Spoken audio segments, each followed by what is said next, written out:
On December 24, 1866, the eastern United States was bathed in the warm glow of Christmas. But in the cold, wild Powder River region, the wind howled as if it were tearing the sky apart. The snow did not fall as soft, romantic white flakes, but in long, whipping streaks that stung like razor blades. In the midst of the storm, John, Portuguese, Phillips, a Portuguese man accustomed to living on the edge of civilization, tightened his grip on the reins of his pony. Ahead of him lay the nearly 236 miles to Fort Laramie. Behind him at Fort Phil Kearny, the men were cut off, ammunition running low, food running low, after the Fetterman massacre had just occurred and the entire unit of 81 men had been wiped out by the forces of Lakota Chief Red Cloud. No one had given Phillips orders. He had gone out on his own, knowing full well that this would be a one-way trip, but the responsibility outweighed the fear. Phillips was no regular soldier. He was a hunter, a messenger, a scout, a man who lived by survival skills and an understanding of the land. The weather, the trails, years of traveling had taught him that a man who knew the way could change the course of events. Provided he had the courage to go. On his horse he carried a Pennsylvania rifle for long range, a shotgun for close quarters, a tomahawk, tools and weapons, a few rations, powder, lead shot, no spare horse, no luxurious fur coat, just a thick suit and worn gloves. But he had something more important, will. As soon as he left the fort, he was swallowed up in an endless whiteness. The Wyoming blizzard didn't just blur vision, it erased all sense of direction. The sky and the ground merged into one, leaving you uncertain whether you were going uphill or downhill. The wind was so strong that every breath was a sharp pain in his lungs. Ice formed on his eyelids, forcing him to brush it away with his hands to avoid temporary blindness. His gloves were wet and stiff, and his hands lost feeling. But he couldn't stop. To stop meant his body would fall into a cold sleep, from which he would never wake. The cold was a constant enemy, but not the only one. In this region, Lakota, Cheyenne, and Arapaho warriors patrolled after major battles. They were like ghosts in the mist, silent but deadly. One night, Phillips saw a few figures looming on the hillside. Without thinking, he knelt, cocked his Pennsylvania rifle, and fired a shot through the snow. The shots echoed, and the figures stopped. He didn't wait any longer. He spurred his horse and galloped away, leaving the danger behind. For 4 nights, he traveled by night to avoid detection, spending the day in canyons or clearings. The meager provisions consisted of a few pieces of dried meat, hard bread, and water from the melted snow. Even the horse was exhausted, but it kept going, as if it understood the importance of the journey. The howling of wolves sometimes sounded so close that he had to draw his pistol ready. In this place, if you collapsed in the snow, the wolves would come before your comrades did. On the 4th night, through the snow, Phillips saw the lights of Fort Laramie. It was not just the light of a fort, it was the promise of survival. When he reached the gate, he almost fell out of the saddle. His lips were split, his face was pale, his hands were stiff. The guard had to help him down. Phillips handed over the urgent letter, the thing he had guarded with his life. The news spread quickly. Within hours, the rescue party set out. John, Portuguese, Phillips' journey was a living testament to the strength of the human spirit and responsibility in the face of adversity. There was no promised reward, no guaranteed safety, only courage. In the Wild West, where death could come from an arrow, a bullet, or simply a storm, men like Phillips defined the spirit of the age, not waiting for help, but being the helper. In the Wild West, every day was a gamble of life and death. You could be attacked by an enemy, a wild animal stalking you, or the weather taking away your chance of survival. In that cruel game, weapons were more than tools, they were breath. People did not choose weapons because they were beautiful or fashionable, but because they had saved lives or defeated danger before. A gun, a knife, or a tomahawk were more than just metal and wood, they were the crystallization of experience. Blood and sweat, friends, whose betrayal would cost lives. The symbol of hunters and scouts was the Pennsylvania, or Kentucky, rifle, with a barrel about 1 meter long and a meticulously cut twist. This gun allowed the lead bullet to spin in flight, achieving accuracy at distances of more than 180 to 200 meters. a vital advantage when you had to shoot before the enemy could close in.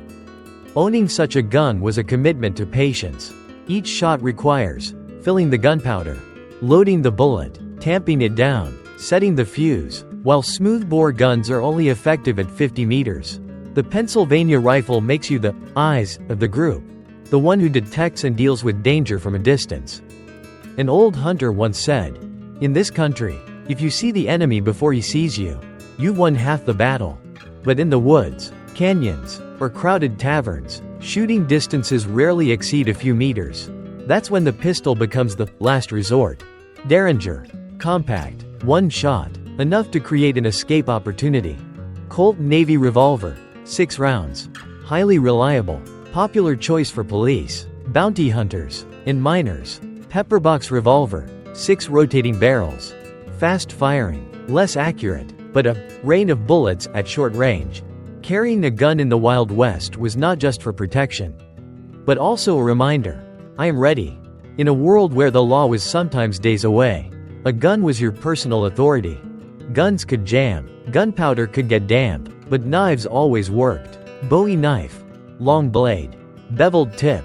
Heavy enough to slash, sharp enough to stab. Legendary after deadly battles in the South and Texas. Scalp knife. Small, sharp, easy to conceal. Favored by hunters and scouts. Arkansas toothpick. Long, thin blade. Specialized for hand-to-hand combat. Slipped through gaps in armor and ribs. Knives were not just weapons, but tools. Cutting rope. Butchering animals. Chopping wood. Crafting tools. In the Wild West, people used to say, if you could only carry one thing, carry a knife.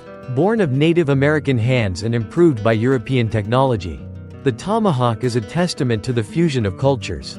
Native Americans used it for fighting, hunting, and camping.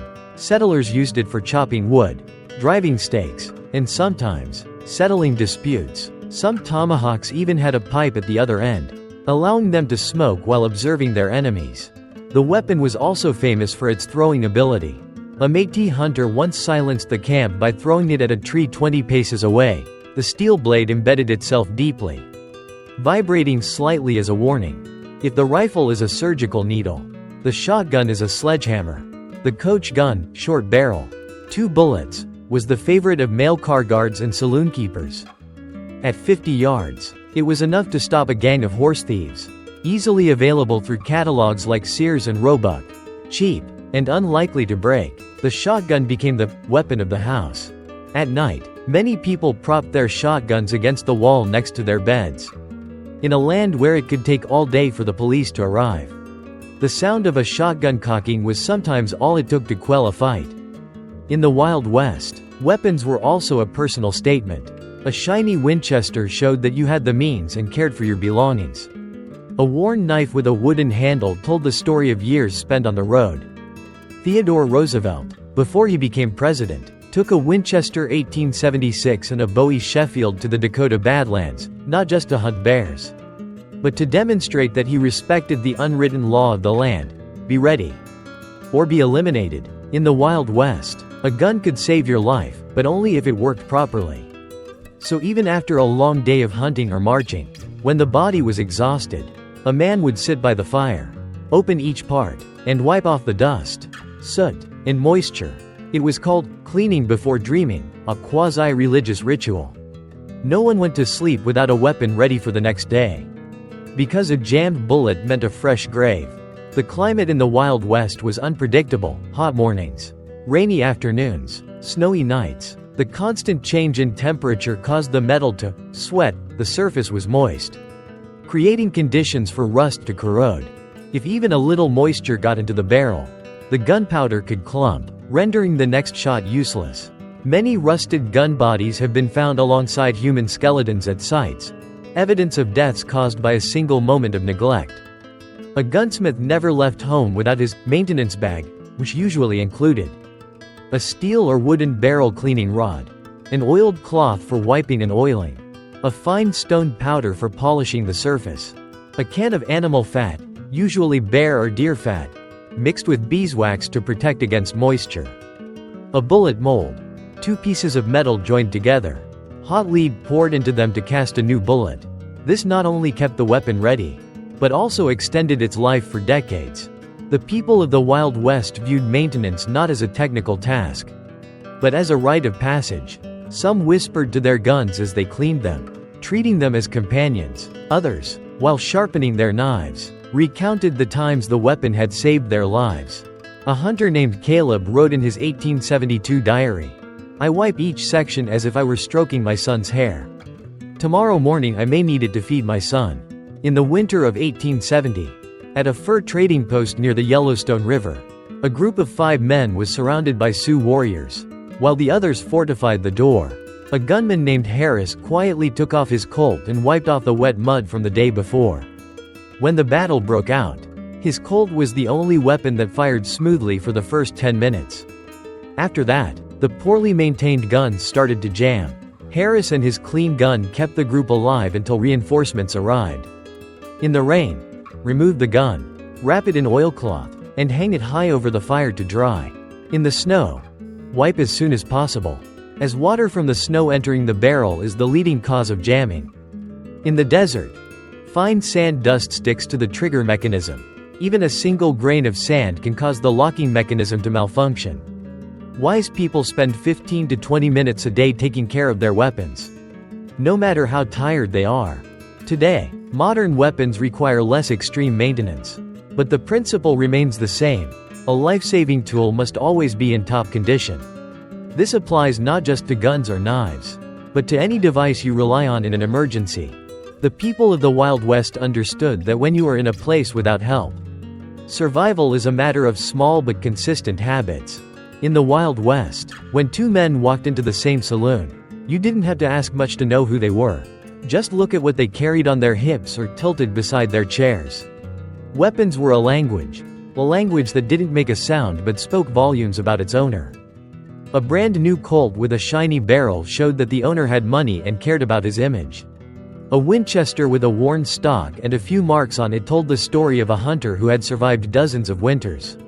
Even the placement of the gun, on the hip, in front of the belly, or hidden in the coat, was a sign that you were a merchant, a gambler, or a cavalryman. A weapon wasn't just for fighting, it was a badge of authority. In towns where the law was a wooden sign in front of the sheriff's office, the gun on your hip kept you safe. Cattlemen often carried Winchester rifles, both to protect their cattle from wolves and to deal with cattle rustlers. Gamblers preferred small, easy-to-draw pistols when the tables got heated. Ranchers and innkeepers preferred shotguns, weapons that both protected their property and impressed customers. A good, clean gun also made people respect you more. In harsh environments, prestige and fear were sometimes worth more than shooting skills. Some names were associated with the weapons they used. Buffalo Bill Cody was famous for his Springfield Model 1866. Wild Bill Hickok was associated with a pair of bright silver Colt 1851 Navy, always worn with the grip forward for cross-arm draw. People remembered the gun as they remembered the owner. When a good shot falls, his gun often becomes a sought-after item, not just for its utility, but because it's part of the story. An interesting fact: often the sheriff and the outlaw don't differ much in weaponry, or even style. In mining towns or along the railroad, it's not uncommon for a man who is sheriff today to become a casino bouncer tomorrow, carrying the same gun, only with a new insignia on his chest. This makes weapons a blurring line between good and evil. A man can be respected or hunted, depending on how he uses that piece of steel. It wasn't just men who used guns. Many women in the Wild West carried compact derringers in their purses or tucked under their skirts. They weren't looking for a duel, but when the time came, a close-range shot could end any danger. In 1875, in the town of Wichita, a woman was harassed by a drunk in the middle of the street. When he pulled on her sleeve, she pulled the derringer from her sleeve and pointed it at his chest. She didn't need to pull the trigger. The sound of the cocking was enough to make him run away. And the crowd knew she was not to be trifled with. Every Westerner understands that a weapon is a statement of life. You don't have to say, "I fear no man," the gun does the talking. But it's how you hold it, how you draw it, and how you don't use it carelessly that really defines what kind of man you are. A clean, well-maintained gun, resting at your hip, shows that you are calm but ready. A rusty gun, swinging on its belt, is a sign of carelessness, and carelessness in this part of the world means an early death. Today, Western weapons are museum pieces or collectibles, but their social significance remains in the collective memory. The guns and knives that once shaped reputations, protected families, or made a name for themselves have become symbols of an era. In towns that preserve their Western heritage, tourists can still see the image reenacted, men and women with weapons at their sides, walking with dignity, eyes ready. It is a reminder that, in an unforgiving world, weapons are both companions and mirrors of character. The Wild West has been gone for more than a century, but the images of hunters, scouts, cavalrymen, and civilians carrying weapons remain ingrained in the American imagination. The long rifles, Colt revolvers, Bowie knives, and tomahawks have left the battlefield, but they have left a legacy that goes beyond the value of steel and wood. Lessons in preparation, adaptability, and faith in your own tools. Today, those weapons sit in museum glass cases or hang proudly on walls. But when you look at them, you see more than just steel, you see stories of survival. Split-second decisions that changed the course of human destiny. Although modern technology has replaced many of the ancient tools, the three principles by which the Wild West lived remain true. Redundancy. Never rely on just one tool. They carry rifles for long range, pistols for close range, knives for unexpected situations, tomahawks for both combat and living. Adaptability. Weapons and skills must be adapted to the terrain, weather, and specific threats. Readiness. Each tool is well maintained, always ready to operate immediately. These principles apply not only to weapons, but to all areas of survival and to work, business, and daily life. Today, people still see the shadow of the Wild West arsenal in modern activities. Hunters still believe in rifles as their ancestors believed, but with modern aiming technology. Survivalists still carry multi-tool knives. Learn how to sharpen and maintain blades like the ancients. Special forces still adhere to the principle of always have a backup plan, carrying a variety of weapons and equipment for different distances and missions. At the Cody Firearms Museum in Wyoming, visitors can see hundreds of Western-era weapons, many of which are still in good working order after more than 100 years, proof that proper care can turn a tool into a legacy. In American culture, the Western arsenal is more than just history, it is part of identity. It recalls a time when individuals were responsible for their own safety, not relying on the law or rescue forces. This does not encourage violence, but emphasizes self-reliance, the ability to make quick and correct decisions in dangerous situations. This spirit has spread to many fields, from entrepreneurship, where arming yourself with knowledge and skills is a vital factor, to extreme sports, where careful preparation determines success. Every Western weapon is a reminder that survival is not about luck, but about preparation. A well-maintained gun, a sharpened knife, a properly mounted tomahawk, all are testament to the cumulative habits of daily living. Today, your weapon may not be a gun or a knife, but a laptop, a medical kit, or a trade skill. But the principle is the same. If you're not prepared, when opportunity or danger comes, you'll be left behind. In historical reenactments in Western reservation towns, people dress up in period costumes, carry replicas of antique weapons, and reenact battles or hunts, even if they're just simulations. These shows teach viewers the value of discipline, skill, and a willingness to take risks. For many, the legacy of the Western arsenal is not just a past to be admired, but an inspiration to live more responsibly for ourselves and those around us.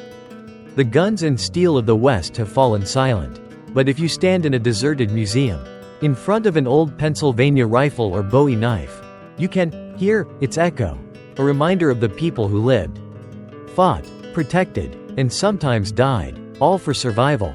And perhaps the greatest lesson we can learn is not how to shoot faster or slash harder, but to know the tools we have, to trust them, and never let them betray us through lack of preparation.